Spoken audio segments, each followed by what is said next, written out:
The Odyssey, by Homer, translated by Samuel Butler. Book 4.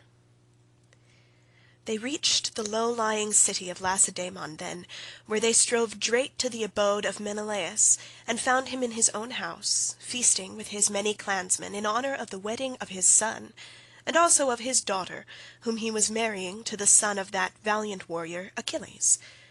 He had given his consent, and promised her to him while he was still at Troy, and now the gods were bringing the marriage about. So he was sending her with chariots and horses to the city of the Myrmidons, over whom Achilles' son was reigning. For his only son he had found a bride from Sparta, daughter of Alector. This son, Megapenthes, was born to him of a bondwoman, for heaven vouchsafed Helen no more children after she had borne Hermione, who was fair as golden Venus herself. So the neighbours and kinsmen of Menelaus were feasting and making merry in his house. There was a bard also to sing to them and play his lyre, while 2 tumblers went about performing in the midst of them when the man struck up with his tune. Telemachus and the son of Nestor stayed their horses at the gate, whereon Eteoneus, servant to Menelaus, came out, and as soon as he saw them ran hurrying back into the house to tell his master. He went close up to him and said, "Menelaus, there are some strangers come here, 2 men, who look like sons of Jove. What are we to do? Shall we take their horses out, or tell them to find friends elsewhere as they best can?" Menelaus was very angry, and said, "Eteoneus, son of Boetheus, you never used to be a fool, but now you talk like a simpleton. Take their horses out, of course, and show the strangers in that they may have supper. You and I have stayed often enough at other people's houses before we got back here, where heaven grant that we may rest in peace henceforward." So Eteoneus bustled back and bade other servants come with him. They took their sweating hands from under the yoke, made them fast to the mangers, and gave them a feed of oats and barley mixed. Then they leaned the chariot against the end wall of the courtyard, and led the way into the house. Telemachus and Pisistratus were astonished when they saw it, for its splendour was as that of the sun and moon.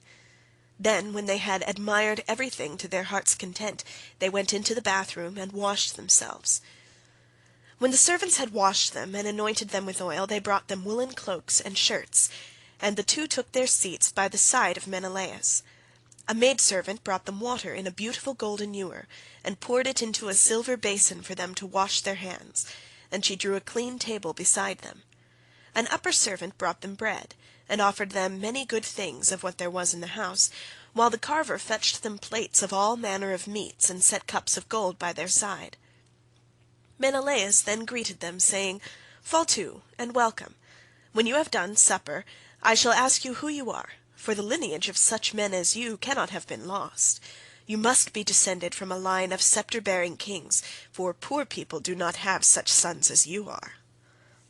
On this he handed them a piece of fat roast loin, which had been set near him as being a prime part, and they laid their hands on the good things that were before them.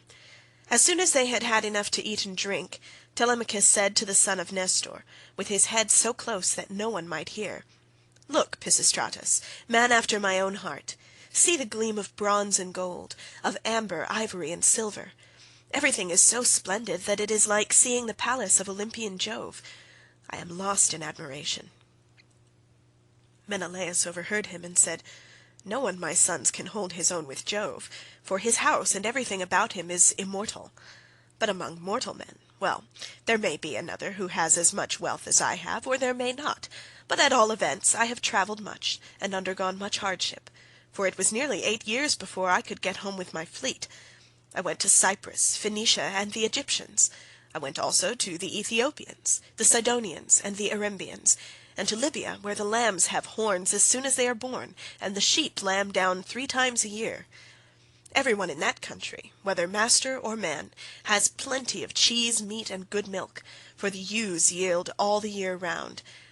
But while I was travelling and getting great riches among these people, my brother was secretly and shockingly murdered through the perfidy of his wicked wife, so that I have no pleasure in being lord of all this wealth. Whoever your parents may be, they must have told you about all this, and of my heavy loss in the ruin of a stately mansion fully and magnificently furnished." Would that I had only a third of what I now have, so that I had stayed at home, and all those were living who perished on the plain of Troy far from Argos. I grieve, as I sit in my house, for one and all of them. At times I cry aloud for sorrow, but presently I leave off again, for crying is cold comfort, and one soon tires of it. Yet grieve for these as I may, I do so for one man more than for them all. I cannot even think of him without loathing both food and sleep, so miserable does he make me, for no one of all the Achaeans worked so hard or risked so much as he did. He took nothing by it, and has left a legacy of sorrow to myself, for he has been gone a long time, and we know not whether he is alive or dead. His old father, his long-suffering wife Penelope, and his son Telemachus, whom he left behind him an infant in arms, are plunged in grief on his account." Thus spoke Menelaus, and the heart of Telemachus yearned as he bethought him of his father. Tears fell from his eyes as he heard him thus mentioned, so that he held his cloak before his face with both hands. When Menelaus saw this, he doubted whether to let him choose his own time for speaking, or to ask him at once, and find what it was all about. While he was thus in two minds, Helen came down from her high-vaulted and perfumed room, looking as lovely as Diana herself. Adraste brought her a seat, Alcippe a soft woollen rug, while Philo fetched her the silver work-box which Alcandra, wife of Polybus, had given her. Polybus lived in Egyptian Thebes, which is the richest city in the whole world. He gave Menelaus 2 baths, both of pure silver, 2 tripods, and 10 talents of gold. Besides all this, his wife gave Helen some beautiful presents, to wit, a golden distaff, and a silver work-box that ran on wheels, with a gold band round the top of it. Philo now placed this by her side, full of fine spun yarn, and a distaff charged with violet-coloured wool was laid upon the top of it. Then Helen took her seat, put her feet upon the footstool, and began to question her husband. "Do we know, Menelaus," said she, "the names of these strangers who have come to visit us? Shall I guess right or wrong? But I cannot help saying what I think. Never yet have I seen either man or woman so like somebody else, indeed when I look at him I hardly know what to think, as this young man is like Telemachus, whom Ulysses left as a baby behind him, when you Achaeans went to Troy with battle in your hearts, on account of my most shameless self." "My dear wife," replied Menelaus, "I see the likeness just as you do. His hands and feet are just like Ulysses, so is his hair, with the shape of his head and the expression of his eyes. Moreover, when I was talking about Ulysses, and saying how much he had suffered on my account, tears fell from his eyes, and he hid his face in his mantle." Then Pisistratus said, "Menelaus, son of Atreus, you are right in thinking that this young man is Telemachus, but he is very modest, and is ashamed to come here and begin opening up discourse with one whose conversation is so divinely interesting as your own. My father, Nestor, sent me to escort him hither, for he wanted to know whether you could give him any counsel or suggestion. A son has always trouble at home when his father has gone away, leaving him without supporters, and this is how Telemachus is now placed, for his father is absent, and there is no one among his own people to stand by him." "Bless my heart," replied Menelaus, "then I am receiving a visit from the son of a very dear friend, who suffered much hardship for my sake. I had always hoped to entertain him with most marked distinction when heaven had granted us a safe return from beyond the seas. I should have founded a city for him in Argos, and built him a house. It should have made him leave Ithaca with his goods, his son, and all his people, and should have sacked for them some one of the neighbouring cities that are subject to me. We should thus have seen one another continually, and nothing but death could have interrupted so close and happy an intercourse. I suppose, however, that heaven grudged us such great good fortune, for it has prevented the poor fellow from ever getting home at all." Thus did he speak, and his words set them all a-weeping. Helen wept, Telemachus wept, and so did Menelaus, nor could Pisistratus keep his eyes from filling when he remembered his dear brother Antilochus, whom the son of bright dawn had killed. Thereon he said to Menelaus, "Sir, my father, Nestor, when we used to talk about you at home, told me you were a person of rare and excellent understanding. If then it be possible, do as I would urge you. I am not fond of crying while I am getting my supper. Morning will come in due course, and in the forenoon I care not how much I cry for those that are dead and gone. This is all we can do for the poor things. We can only shave our heads for them and wring the tears from our cheeks. I had a brother who died at Troy. He was by no means the worst man there. You are sure to have known him. His name was Antilochus. I never set eyes upon him myself, but they say that he was singularly fleet of foot, and in fight valiant."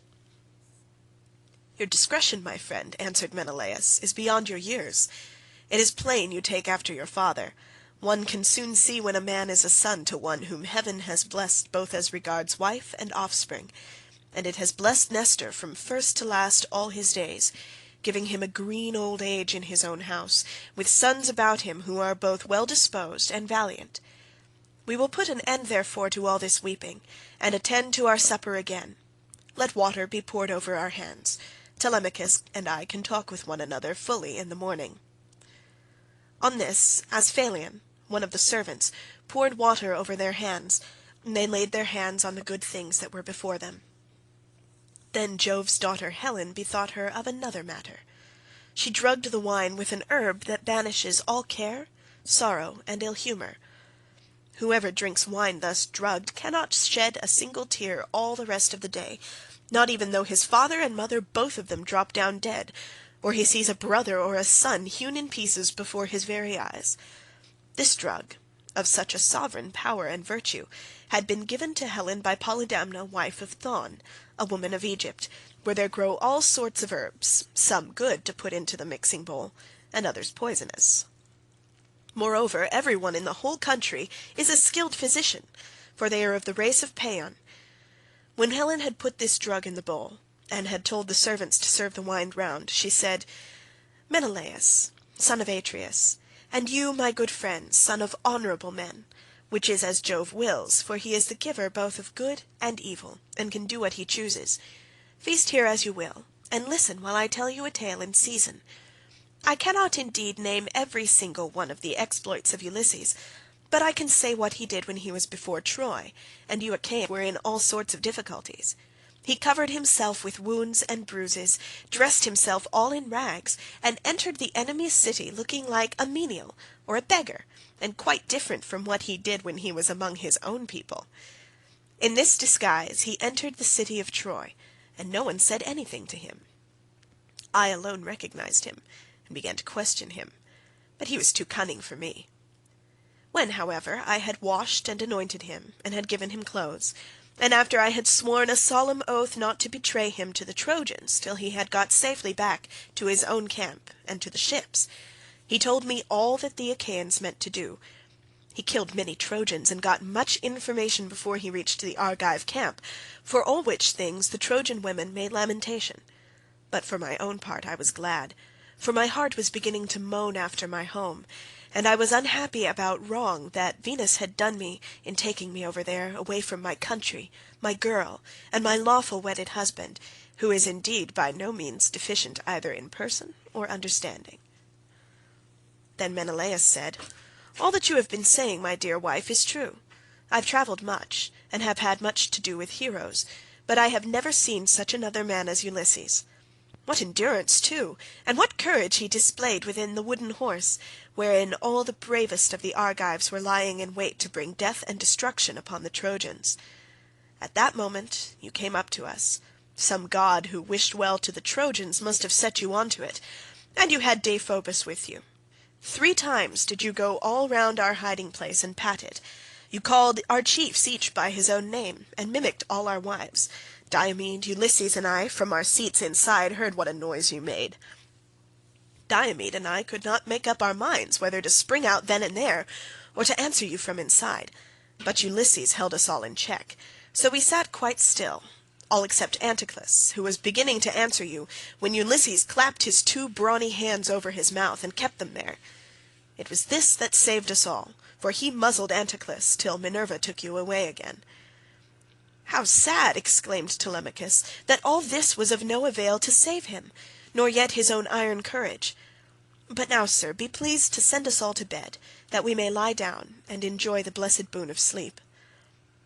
On this Helen told the maidservants to set up beds in the room that was in the gatehouse, and to make them with good red rugs, and spread coverlets on the top of them with woollen cloaks for the guests to wear. So the maids went out, carrying a torch, and made the beds, to which a manservant presently conducted the strangers. Thus, then, did Telemachus and Pisistratus sleep there in the forecourt, while the son of Atreus lay in an inner room with lovely Helen by his side. When the child of morning, rosy-fingered Dawn, appeared, Menelaus rose and dressed himself. He bound his sandals on to his comely feet, girded his sword about his shoulders, and left his room, looking like an immortal god. Then, taking a seat near Telemachus, he said, "And what, Telemachus, has led you to take this long sea voyage to Lacedaemon? Are you on public or private business? Tell me all about it." "I have come, sir," replied Telemachus, "to see if you can tell me anything about my father. I am being eaten out of house and home. My fair estate is being wasted, and my house is full of miscreants, who keep killing great numbers of my sheep and oxen, on the pretence of paying their addresses to my mother. Therefore I am suppliant at your knees if haply you may tell me about my father's melancholy end, whether you saw it with your own eyes, or heard it from some other traveller. For he was a man born to trouble. Do not soften things out of any pity for myself, but tell me in all plainness exactly what you saw. If my brave father Ulysses ever did you loyal service, either by word or deed, when you Achaeans were harassed by the Trojans, bear it in mind now, as in my favour, and tell me truly all." Menelaus, on hearing this, was very much shocked. "So," he exclaimed, "those cowards would usurp a brave man's bed? A hind might as well lay her new-born young in the lair of a lion, and then go off to feed in the forest or some grassy dell. The lion, when he comes back to his lair, will make short work with the pair of them, and so will Ulysses with these suitors. By Father Jove, Minerva, and Apollo, if Ulysses is still the man that he was when he wrestled with Philomeleides in Lesbos, and threw him so heavily that all the Achaeans cheered him, if he is still such, and were to come near these suitors, they would have a short shrift and a sorry wedding. As regards your questions, however, I will not prevaricate or deceive you, but will tell you without concealment all that the old man of the sea told me. I was trying to come on here, but the gods detained me in Egypt, for my hecatombs had not given them full satisfaction, and the gods are very strict about having their dues. Now off Egypt, about as far as a ship can sail in a day with a good stiff breeze behind her, there is an island called Pharos. It has a good harbour, from which vessels can get out into open sea when they have taken in water, and the gods becalmed me 20 days without so much as a breath of fair wind to help me forward. We should have run clean out of provisions, and my men would have starved if a goddess had not taken pity upon me, and saved me, in the person of Ithaca, daughter to Proteus, the old man of the sea, for she had taken a great fancy to me. She came to me one day when I was by myself, as I often was, for the men used to go with their barbed hooks all over the island, in the hope of catching a fish or two to save them from the pangs of hunger. "Stranger," said she, "it seems to me that you like starving in this way. At any rate it does not greatly trouble you, for you stick here day after day without even trying to get away, though your men are dying by inches." "Let me tell you," said I, "whichever of the goddesses you may happen to be, that I'm not staying here of my own accord, but must have offended the gods that live in heaven. Tell me, therefore, for the gods know everything, which of the immortals it is that is hindering me in this way, and tell me also how I may sail the sea so as to reach my home." "Stranger," replied she, "I will make it all quite clear to you. There is an old immortal who lives under the sea hereabouts, and whose name is Proteus. He is an Egyptian, and people say he is my father. He is Neptune's head man, and knows every inch of ground all over the bottom of the sea. If you can snare him and hold him tight, he will tell you about your voyage, what courses you are to take, and how you are to sail the sea so as to reach your home. He will also tell you, if you so will, all that has been going on at your house, both good and bad, while you have been away on your long and dangerous journey." "Can you show me," said I, "some stratagem by means of which I may catch this old god, without his suspecting it and finding me out? For a god is not easily caught, not by a mortal man." "Stranger," said she, I will make it all quite clear to you. About the time when the sun shall have reached mid-heaven, the old man of the sea comes up from under the waves, heralded by the west wind that furs the water over his head. As soon as he has come up, he lies down, and goes to sleep in a great sea cave, where the seals, Halosydne's chickens as they call them, come up also from the grey sea, and go to sleep in shoals all around him. And a very strong and fish-like smell do they bring with them. Early tomorrow morning I will take you to this place, and will lay you in ambush. Pick out, therefore, the 3 best men you have in your fleet, and I will tell you all the tricks that the old man will play you. First, he will look over all his seals and count them. Then, when he has seen them, and tallied them on his 5 fingers, he will go to sleep among them, as a shepherd among his sheep. The moment you see that he is asleep, seize him, put forth all your strength, and hold him fast, for he will do his very utmost to get away from you. He will turn himself into every kind of creature that goes upon the earth, and will become also both fire and water. But you must hold him fast and grip him tighter and tighter, till he begins to talk to you, and comes back to what he was when you saw him go to sleep. Then you may slacken your hold, and let him go. And you can ask him which of the gods it is that is angry with you, and what you must do to reach your home over the seas. Having said so, she dived under the waves, whereon I turned back to the place where my ships were ranged upon the shore, and my heart was clouded with care as I went along. When I reached my ship, we got supper ready, for night was falling, and camped down upon the beach. When the child of morning, rosy-fingered Dawn, appeared, I took the 3 men on whose prowess of all kinds I could most rely, and went along by the seaside, praying heartily to heaven. Meanwhile, the goddess fetched me up 4 sealskins from the bottom of the sea, all of them just skinned, for she meant playing a trick upon her father. Then she dug 4 pits for us to lie in, and sat down to wait till we should come up. When we were close to her, she made us lie down in the pits one after the other, and threw a sealskin over each of us.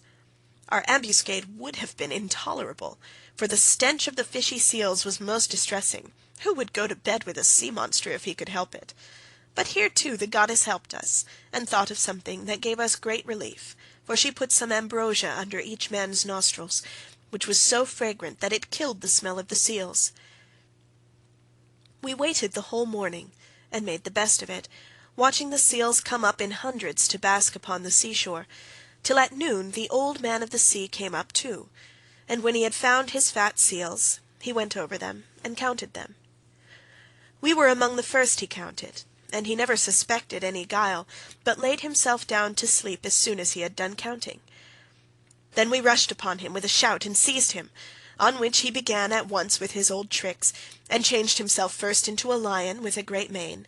Then all of a sudden he became a dragon, a leopard, a wild boar. The next moment he was running water, and then again directly he was a tree.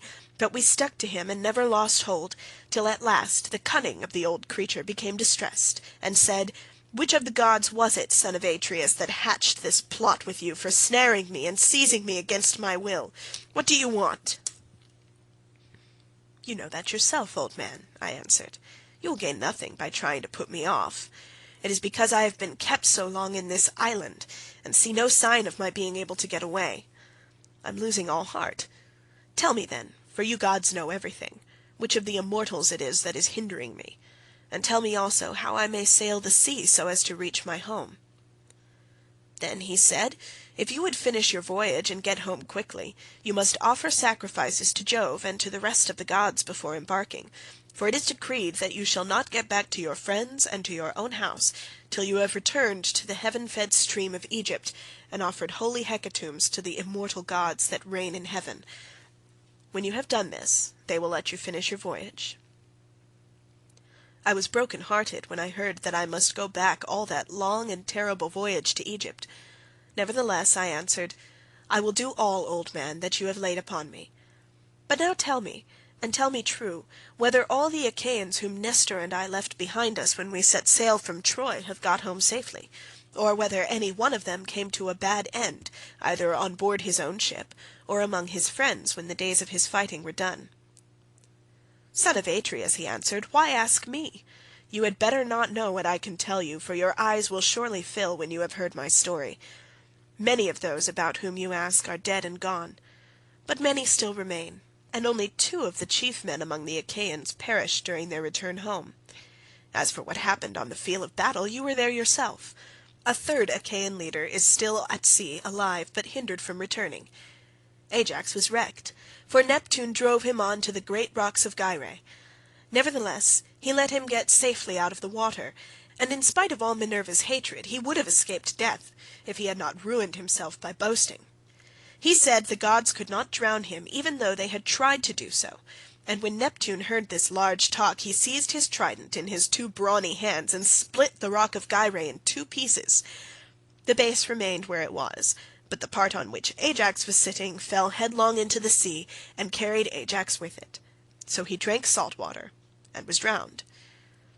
Your brother and his ships escaped, for Juno protected him.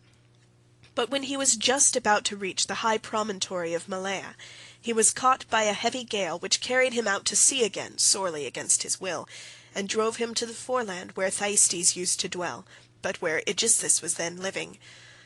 By and by, however, it seemed as though he was to return safely after all, for the gods backed the wind into its old quarter, and they reached home, whereon Agamemnon kissed his native soil, and shed tears of joy at finding himself in his own country.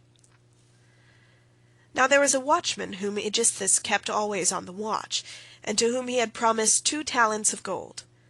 This man had been looking out for a whole year to make sure that Agamemnon did not give him the slip and prepare war. When, therefore, this man saw Agamemnon go by, he went and told Aegisthus, who at once began to lay a plot for him.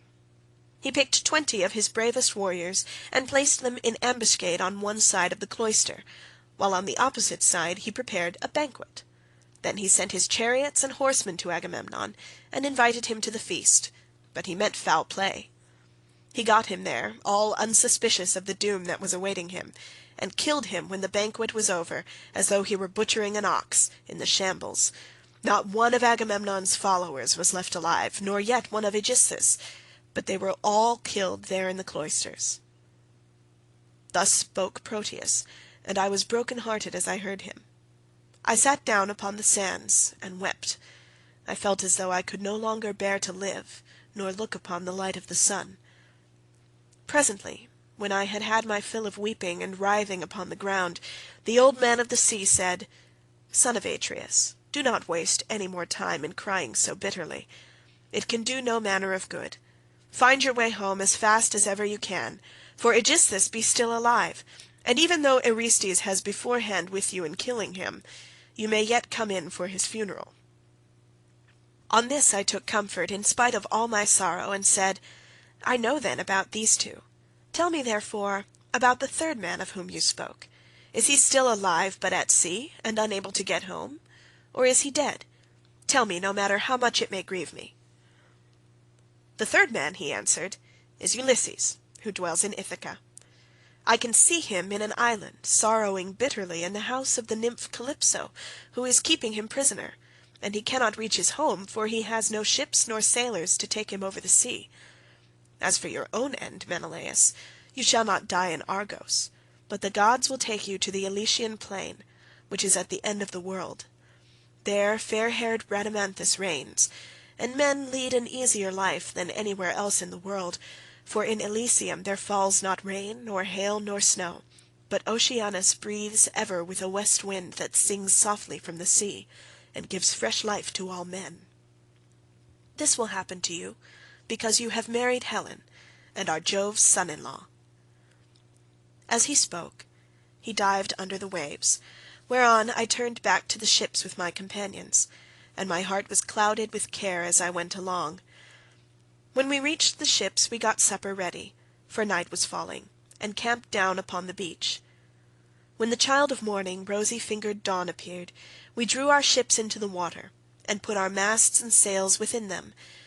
Then we went on board ourselves, took our seats on the benches, and smote the grey sea with our oars.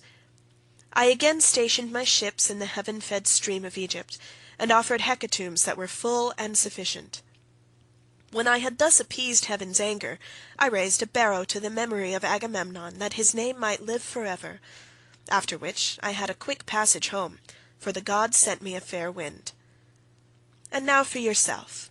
Stay here some 10 or 12 days longer, and I will then speed you on your way. I will make you a noble present of a chariot and 3 horses. I will also give you a beautiful chalice, that so long as you live you may think of me whenever you make a drink offering to the immortal gods."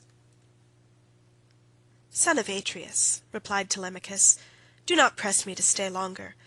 I should be contented to remain with you for another 12 months. I find your conversation so delightful, that I should never once wish myself at home with my parents. But my crew, whom I have left at Pylos, are already impatient, and you are detaining me from them.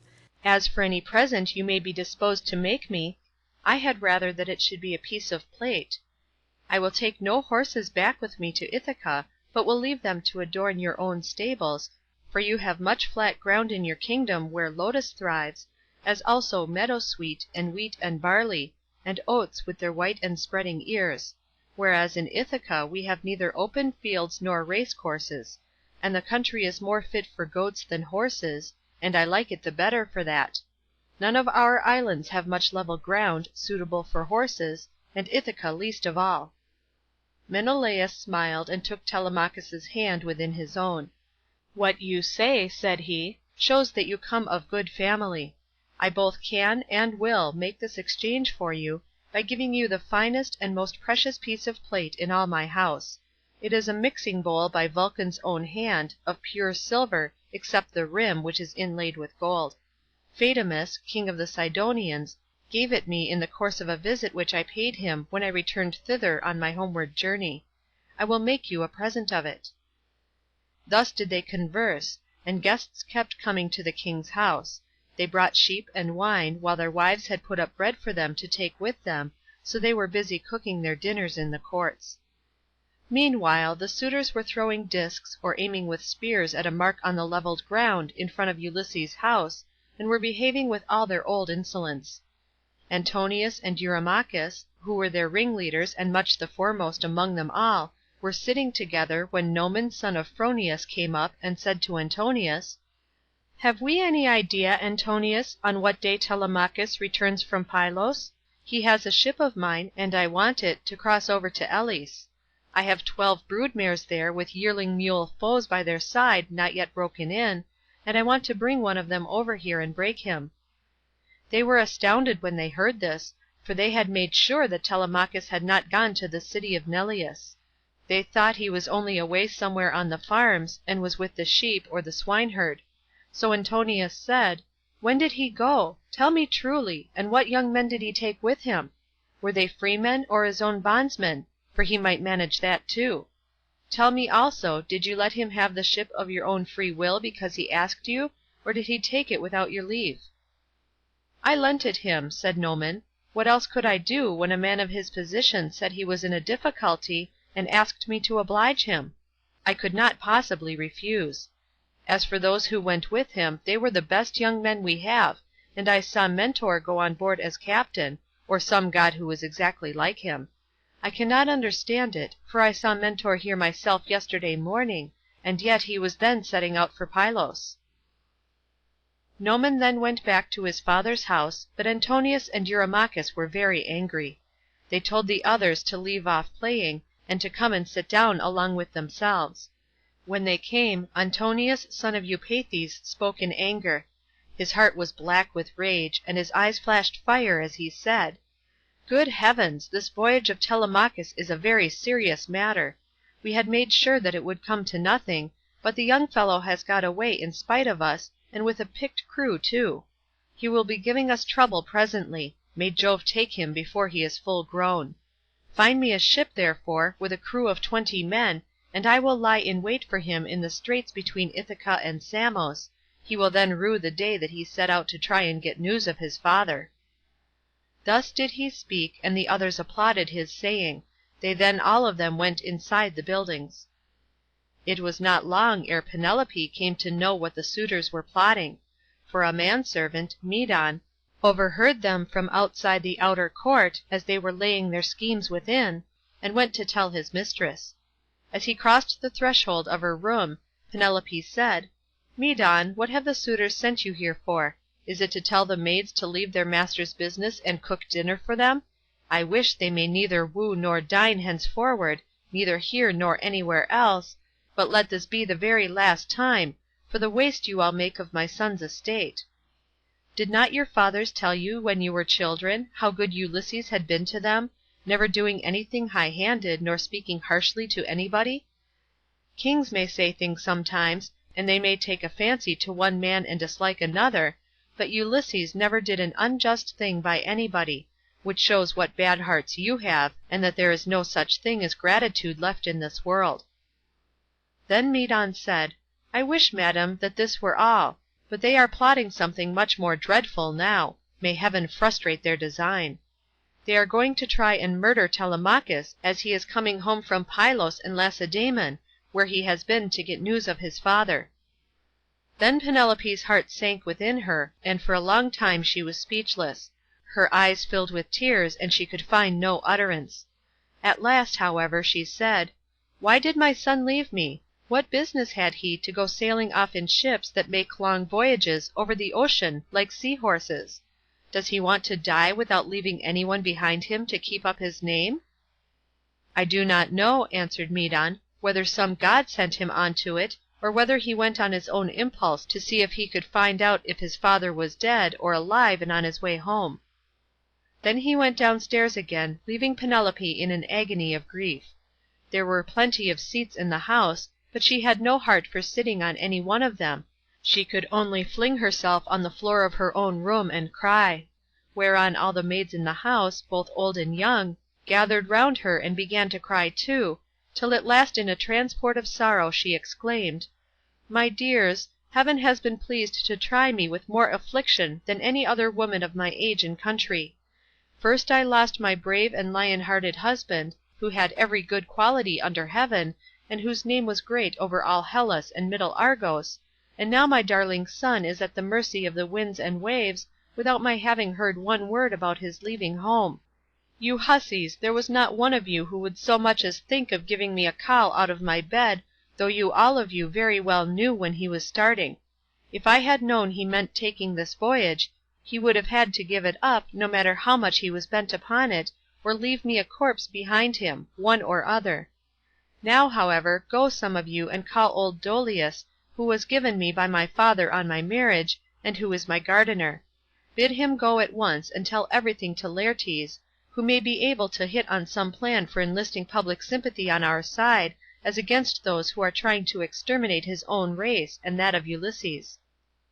Then the dear old nurse Euryclea said, "You may kill me, madam, or let me live on in your house, whichever you please, but I will tell you the real truth. I knew all about it, and gave him everything he wanted in the way of bread and wine, but he made me take my solemn oath that I would not tell you anything for some 10 or 12 days, unless you asked or happened to hear of his having gone, for he did not want you to spoil your beauty by crying. And now, madam, wash your face, change your dress, and go upstairs with your maids to offer prayers to Minerva, daughter of aegis-bearing Jove, for she can save him even though he be in the jaws of death. Do not trouble Laertes; he has trouble enough already. Besides, I cannot think that the gods hate the race of the son of Arceisius so much, but there will be a son left to come up after him and inherit both the house and the fair fields that lie far all around it." With these words she made her mistress leave off crying, and dried the tears from her eyes. Penelope washed her face, changed her dress, and went upstairs with her maids.